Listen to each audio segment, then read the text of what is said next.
Hello and welcome to social media and PR discussion for Toastmasters District 24. I'm Amy Bowen and I have volunteered to provide some content on behalf of Jessica Coder here, who is recording the meeting. Earlier today, Jessica sent out an email with some suggestions for what we could possibly talk about during this meeting. She suggested we talked about the 4 projects in Pathways that were related to public relations. And I'm going to try to do that now, as I do have some experience in the world of podcasting. The Pathways project titled Create a Podcast says, in this project, you will choose one or more of your personal interests as the subject or subjects for a podcast, create interesting content, and organize it into a cohesive program, record the program, and upload it to the internet. That's a bunch of steps. I will go into that later, but before I get to that, they expect you to record at least 60 minutes of content and play a 5 to 10 minute clip for the club, which surprised me because 60 minutes of content is a lot of content. They don't specify whether that's only a single episode or multiple episodes. But I will say that the only times I personally have ever recorded a single episode that was 60 minutes or more long was when I was one of 3 co-hosts. I know there are people, and in fact, I listened to a couple of them who routinely record a full 60 minutes or more of content, and they're the only host. But they usually don't talk for the entire hour by themselves. I know one guy who does, and technically he starts by playing a song. He always has notes, and like it says, it is interesting content and it is organized into a cohesive program. In fact, both of those shows that routinely run for an hour or close to an hour, one of them is music focused, the other is just a talk show diary with mostly a diary with a focus on working life and self-improvement and just whatever happens to cross the host's mind. Those are some that I listen to. If you were to go about recording a podcast, you certainly could record only one episode that was an hour, but a whole hour, but I certainly don't think that should be the expectation or the requirement. I would think you should be able to record multiple episodes that add up to at least an hour. I think that makes, without actually having looked at the project, I think that makes a lot more sense. And I think that more readily replicates the experience of producing an ongoing podcast, which doesn't have to be an indefinite endeavor. At least one that I listen to, Advent Calendar House, is seasonal and has a set of 12 episodes every July and every December. I myself host Amy Talks About Stuff, which is between 20 and 30 episodes every August and every December. And in those same months, I occasionally mix in thread snippings episodes, which are focused on crafts, but I very rarely go for more than 10 minutes on any of these. Again, I'm the only host, and it's partially a diary, partially a how-to focused type of show. And I just kind of I have neither the ambition nor the in-depth content to go for a whole hour. Let me comment on creating interesting content. Like we always say when we're inviting people to do their icebreaker that it should be easy because you can always find things to say about yourself. If you have one or more personal interests, you can probably always find things to talk about. One of my hosts that I listen to is a enormous rock music fan and has been keeping the same show going for more than 15 years because there are always new albums coming out and there are always new concerts and show reviews to do. So there's a constant supply of new content. Organizing it into a cohesive program. This is very similar to organizing a speech and yet different. I'd highly recommend going out and finding some organized podcasts to listen to. Usually they'll have an introduction and a conclusion, but they introduce themselves very differently from a speech to a live audience or even an online audience. They usually start by introducing, the host has to usually introduce themselves by name, talk a little bit about what their show is about, what kinds of topics they're going to cover. Often they say where they're from. Oh, you have to mention the show title. Usually you don't have to mention your website URL maybe if you want to, and usually the date that the show came out. Recording the program. There are all kinds of different ways to record the program. I have done it in the entire workflow only using my phone on several occasions. That has at least 3 different moving parts, which, as I learned in fall of last year when I presented this topic for dynamic speakers, I learned that what I'm doing with 3 different moving parts is not what the vast majority of people do. There are plenty of all-in-one apps that communicate with platforms that allow you to upload your podcast to the internet. I record for me. I don't know why I don't want to move to one.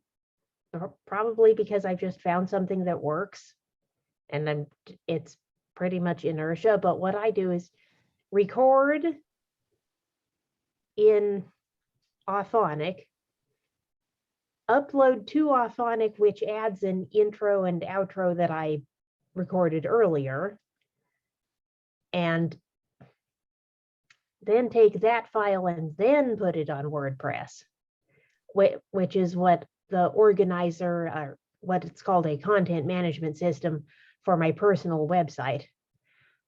What a lot of people do, as I learned last year, is use Podbean or Anchor or one of the several dozen all-in-one phone apps that do everything for you. If you don't care about being able to, or do all, or rather, or not exactly do everything for you, but rather do all of those steps within the same app.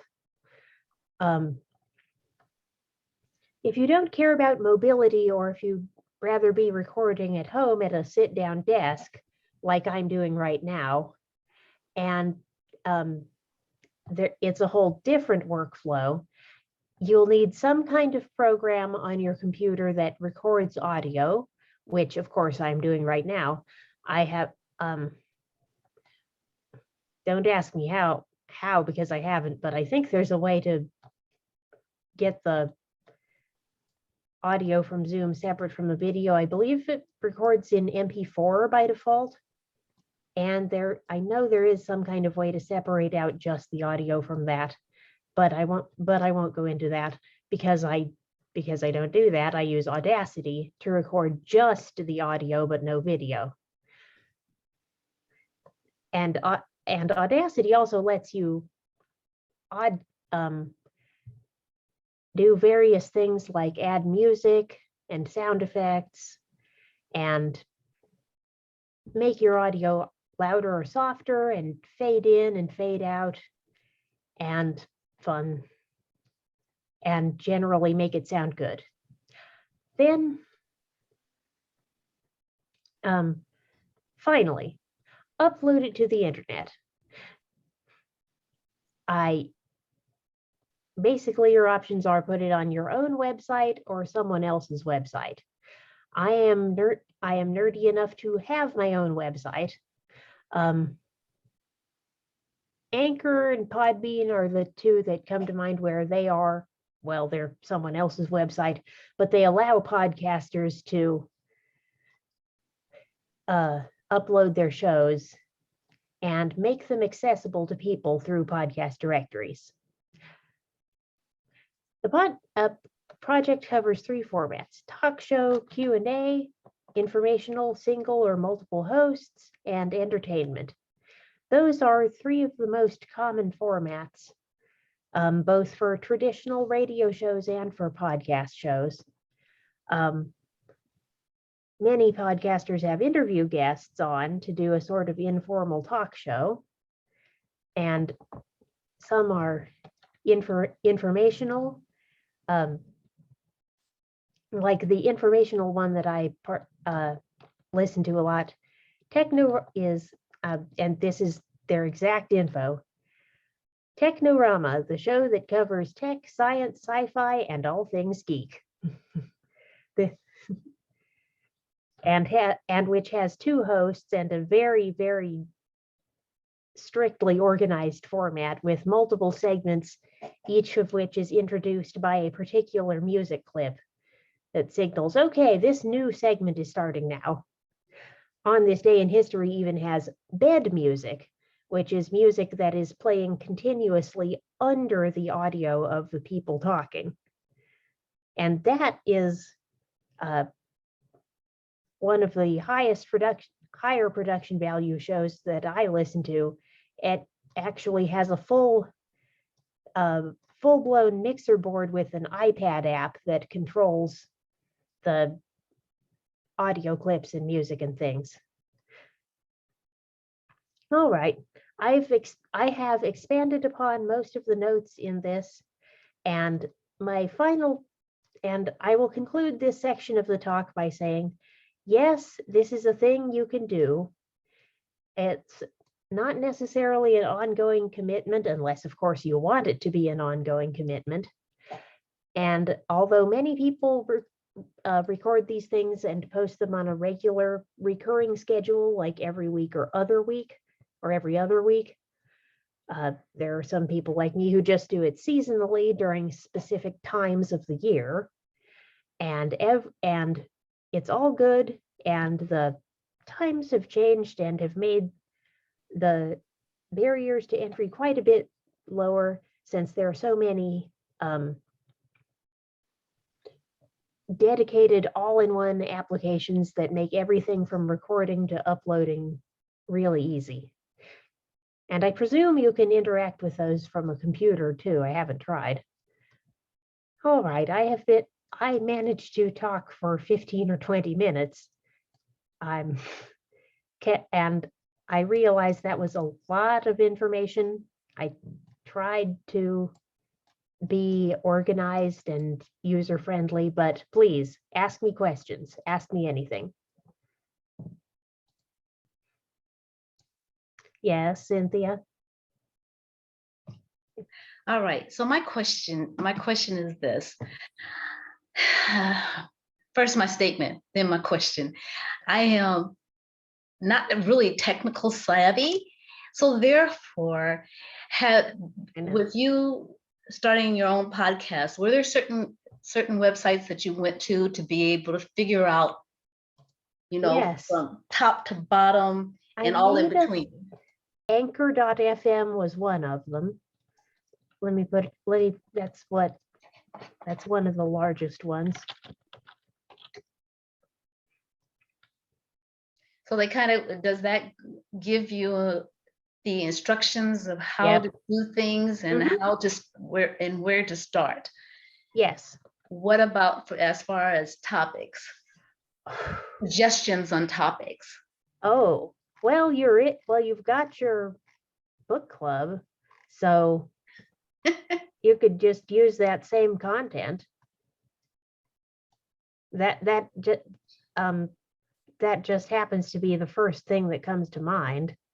Well, thank you. Can be anything you're interested in. You were talking about hour is awful long time. What's the minimum amount of time? I've seen them as short as 5 or 10 minutes during dog days of podcasting. Some of us go between 2 and 5 minutes on the low end, but that's dog days of podcasting is a little bit of a special case. We intentionally make our episodes really short because we know there's going to be a lot of content coming at people. And so for a typical show, you might find 10, 15, 20 minutes. There, this is the one I was thinking of. So I saved these logos. To get started, follow the directions on your hosting service of choice. And I personally actually did put a whole bunch of my episodes on SoundCloud for my first 2 years of Dog Days of Podcasting, 2016 and 2017. That was actually record a dedicated phone app that records and uploads to soundcloud.com, all within the same app. Amy, is there a charge to those services? I believe, thank you, that's a very good question. I believe some of them have some, if not all of them, have a free tier and a paid tier. I think they're all free to get started. For purposes of the Pathways project, if you don't need more than 1 or a couple of episodes to be out there, I think some, if not all of them, are 100% free. I don't remember which ones.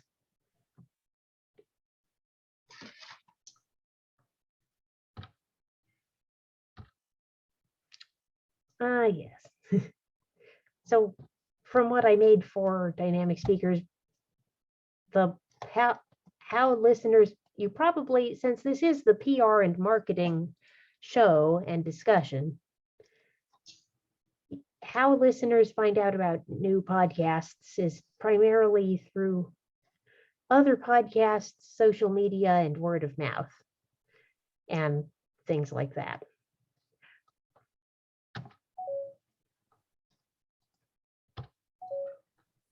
If hypothetically, this may or may not be relevant to the project in Pathways, but if you were going to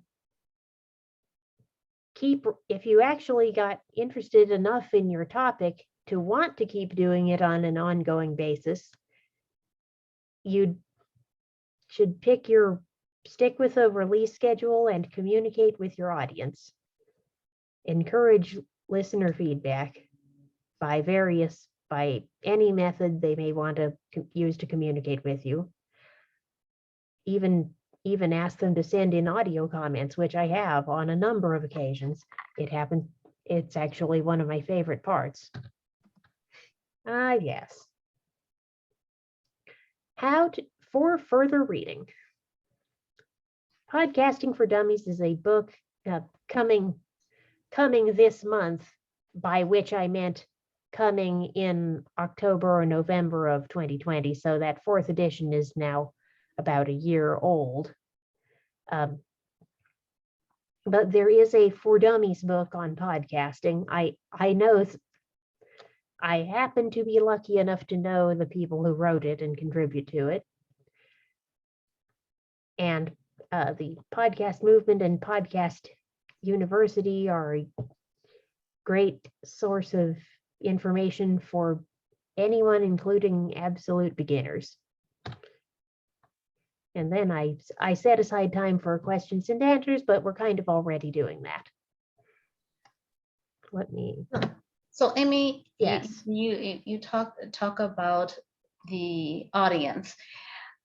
how did you begin with getting people to follow you? I don't even know if that's the correct terminology. Yes, listen Okay. to. Okay, listen to Yes. for a podcast. Where did you begin? By being part of a community. Okay. Specifically by sending in comments to a show that already existed. We had a grand finale for it in, I believe, January or February of 2015, but I actually helped produce a show for many years by recording short audio segments and sending them to the host. And it was through him and through his network of friends that I got asked to participate in Dog Days of Podcasting. And I've been doing that ever since. So I really don't have, I am pretty sure the only listeners I have are other Dog Days of Podcasting people. Mm-hmm. But I am perfectly fine with that. But anyone can listen. We're on the directories. Go ahead. So when you say that you take some downtime and only do, oh, thanks Amy for that information. Mm-hmm. And only do it at certain times. So when you're getting ready to do you send like a message and say, hey, I'll be on at such and such a time, mm-hmm. and such a day? Yes. To remind them that, hey, yeah, I've been on a sabbatical. Yes. And everything, but now I'm on my way back. Yes, definitely. Okay. Although within the Dog Days of Podcasting group, we already know that, but yes, you get I encourage it. Get the words out, or that you're going to start any way you can. And if you're going to be broadcasting your show live as you record it, as my friends at Technorama and Megapodtastic do, you can, they actually do live video stream. This is 100% optional. You don't have to do your recording live on the internet at all. But some people think it's more fun that way. Amy, you have me curious. Is Dog Days of Podcasting, does that have anything to do with dogs, or where did you guys come up with your title? No, we just picked it because we thought, the creator picked it because during the dog days of summer, i.e. August, he noticed that a lot of podcasts were slowing down and not producing as much content. So he decided, let's do a marathon, do a episode a day every single day during the month of August. They can be very short. Some of them are, the typical ones are about 5 minutes. Go ahead. I know that you were talking about Audacity. Yes. And it's audio only, but you can do music and sound effects. Yep. So when you say that it's audio only, I mean, like right now, I'm showing my face. So Yeah. is it a black screen, or can you put something up on the screen so that it's not? Audacity is just for you. It doesn't broadcast out to anyone else. Okay. It's a self-contained. Oh, okay.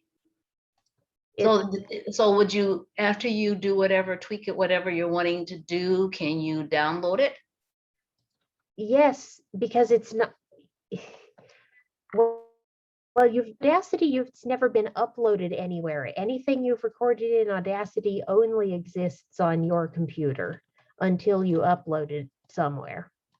Okay, upload. Sorry. That's okay. Terminology is not my. Okay. So yes, save it early and often. It's pretty stable now. It used to be extremely prone to crashing. I have lost work to Audacity crashes before. And I'm pretty sure everybody who has been doing this for some time has. So press save early and often. Oh. Okay. Where was I? Oh yeah, shows I listen to. Listen to Dog Days of Podcasting, of course, Technorama. So if I wanted to go and listen to something, Yes. I would just go to podcast and then. No, Okay. not exactly. What started brought podcasting into the consciousness of the majority of more people who weren't actively looking for it, or who heard about it, or who weren't techno nerds and didn't run in techno nerd circles, was when Apple spun off Apple Podcasts into its own separate app. To this day, I still occasionally forget and refer to shows as being listed on iTunes, or as being subscribed to, or that think of myself as having subscribed to them in iTunes, when that is no longer the case and hasn't been since 2009. You are subscribed to shows and listen to them in Apple Podcasts, which is a separate app with the purple icon, not the white one with the blue and pink metallic music notes. It's the purple one.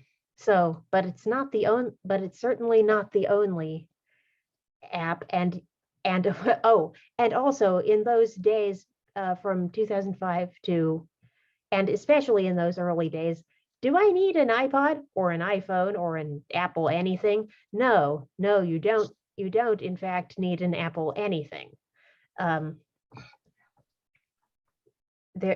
There have been Android apps that do the same thing or similar things for many years now. Oh, that's good to know, because that was the question. Yes. Like, I don't have an Apple. No, no, and that is one of the most frequently asked questions. And the answer is no, you don't have to have an Apple anything at all. Jennifer asked in the chat, do we know, are there podcasts about Toastmasters? Certainly. In fact, there's an official one run by Toastmasters International. I don't think it puts out episodes very regularly, but yes, they do have a toastmasterspodcasts.com. And in fact, in preparation for my presentation last year and for a past international convention, I was playing some of their episodes directly from the website itself that I just sent to you. In fact, most episodes can be played directly from the website itself. Oh, and I take that back. They have, in fact, been pretty consistently releasing a new episode every 1st and 15th of the month. So I was wrong. Yes, they have been quite consistent in their release schedule, just looking at the website right now.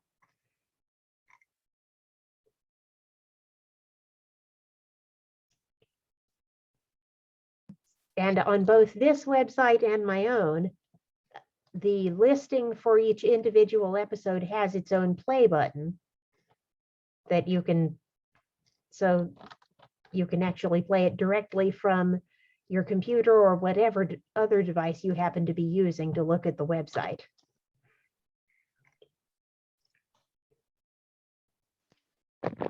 Cynthia Coleman, I think you should do this. I would listen to your podcast. Well, that's why I'm here, to figure all this stuff out. You know, I can do something in person a little bit, but all this room, I'm trying to come out of my comfort zone and come into the 21st, going into the 22nd century. I know, right? You know, I'm old school. What can I say?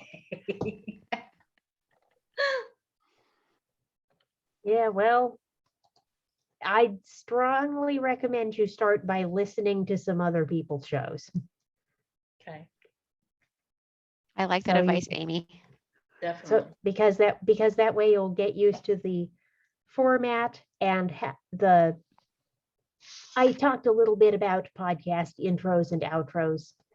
You can, but you don't have to have a theme song, and there's a organized in specific ways.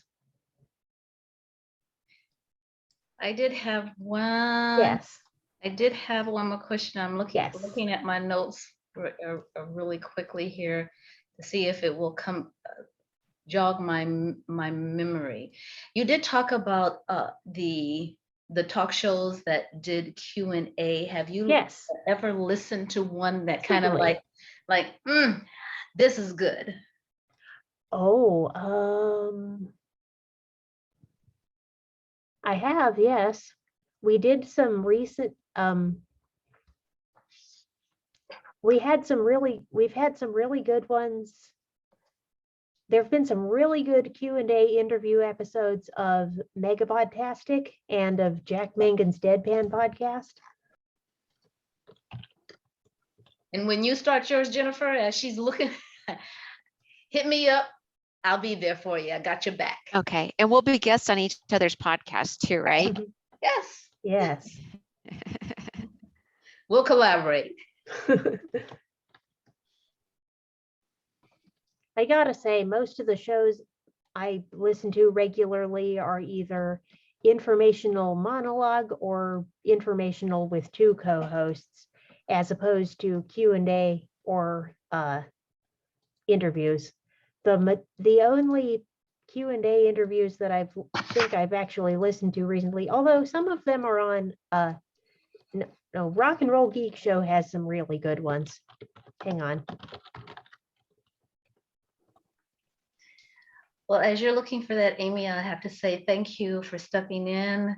You're welcome. And that we didn't have to hold off. I just also really want to make mention that we will be back next month. And when we come back next month, we have our very own Kristen Malik, who will be coming to us in regards to some social media. Oh, good. Being more in depth with Facebook, and probably a little caveat, a little cube of sugar with another one, and hopefully we'll come back if you all say, yes, I want more, Mm-hmm. because it's important. Our world has changed, definitely, compared to when we were younger. I'll just say when I was younger.